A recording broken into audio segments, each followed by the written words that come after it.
إنه هذا صوب وقته ومعلن تاريخي وحقيقة كترجمة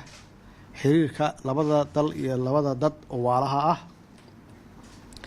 حريرك تاريخي عن لنا هاي حريرك جارك عن لنا هاي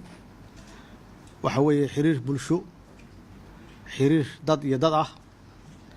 محن كل هذا حرير أمني إن نحوج إنه سكاشيجا حدينا وطنك نقالها iyo wax wada qabsiga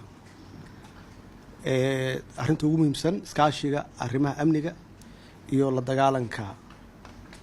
qolooyinkan argagixisada ah oo runtii maalin walba ummadda Soomaaliyeed oo waxba galabsan si arxan darro ah u leynaya u burburinaya hantida waxaan aad iyo aad runtii kaaga mahadcelinayaa leadershipkaaga hogaankaaga oo aad qayb uga tahay la dagaalanka argagixisada oo aad nagu soo biirisay ciidan tayo leh oo hiil walaal la yiraahdo oo naftooda u huraya difaaca dalkan iyo dadkooda xaqiiqatanna waxaan iloobi karna ma aha inta Djibouti iyo hogaankaaga uu u taray dalkan insha Allah waxaan rajeynayaa in iskaashigaas aan sheegay oo dhinac walba taabanaya waa hadalkeena maanta iyo biri inay noqdaan wax miro dhala oo wax weyn ay ka soo baxaan waa maasanta madaxweyne soo dhawow inaan naga ogolaataan inaan idin soo gaarsiino fariin aan dadweynaheennii ka sidno oo yani rajo iyo hambalyo iyo yani dhiirigelin aan idin sidno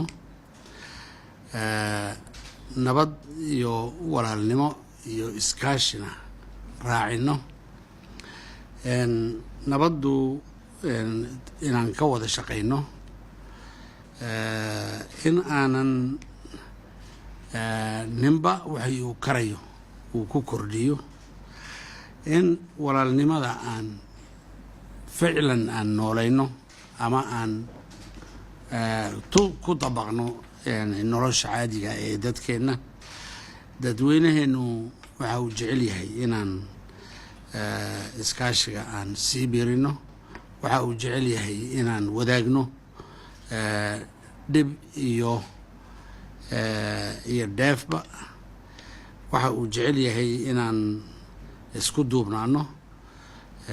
anaguna waxaan fulinaynaa waxa uu dadweynaheenu leeyahay waxa aan jecelnahay in aan aragno yani Soomaaliya oo qayrkeed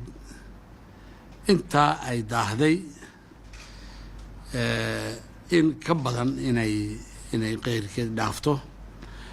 in ay soo ceshato sharafteedii iyo karaamadeedii iyo raganimadeedii in ay annagu waxaan ka dhiganaynaa wehel baan ka dhiganaynaa Soomaaliya wehel bay noo tihiin annaguna wehel baan nina waxaan jecelnahay in aan si daacada aan u wada shaqayno aan isku sheegno wixii naga daahsan aan is ogolaysiino dadkeenna iyo waxa noo muuqda halis wixii noo muuqdana inaan isku sheegno dheef wixii noo muuqdana aan wadaagno waxaan jecelnahay in aan nabadiidka aan ka hortagno annaga oo dhan waxaan jecelnahay in aan dadkeenna tusno inaan u maqannahay waxaan jecelnahay dadkeennu inuu dareemo ama uu garto in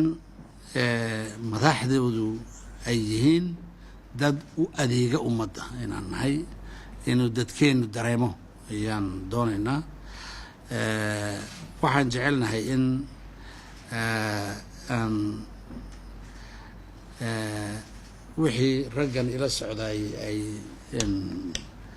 waqtiga gaaban aan dhigooga ay bal wixii ay wax wada qabsan karaan. labadan odaye meeshan igu dhowey iyagu waa is yaqaaniinoo xiriirkoogu waa joogto saan u malaynay. gabadhani waxaa la yidhaahdaa Muna, waxa ay ka shaqaysaa arrimaha bulshada, waxa ay u heelan tahay la dagaalanka faqriga, waxa ay ka shaqaysaa in ay dadka dhibaataysan ama ku dhashay dhibaatooyinka ee handicapka qaba noocay doona ha noqotee inay iyadu xafiisyo u samayso, intii ay ururin karto ay ururiso, inta ay yani gaarsiin karto dadka aanan yani itaalna u hayn, xoolana u hayn, noloshoodu ay yani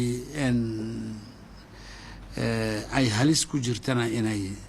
dul tagto oo ay yani gargaar wixii la gaarsiin karayo ay gaarsiiso. ninkan wasiirka difaaca weeye isaguna inuu dadkii reer hiil uu wixii orientation la siinayo uu siiyo,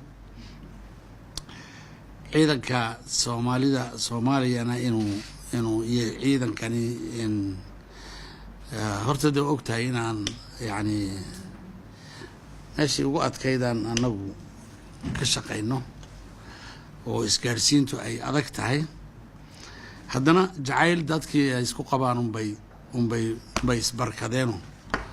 way ilaa maanta anagu meesha inay laga guuraba dooni mayno, inaan xaasasna way jiraan baa la yidhi. Excellence.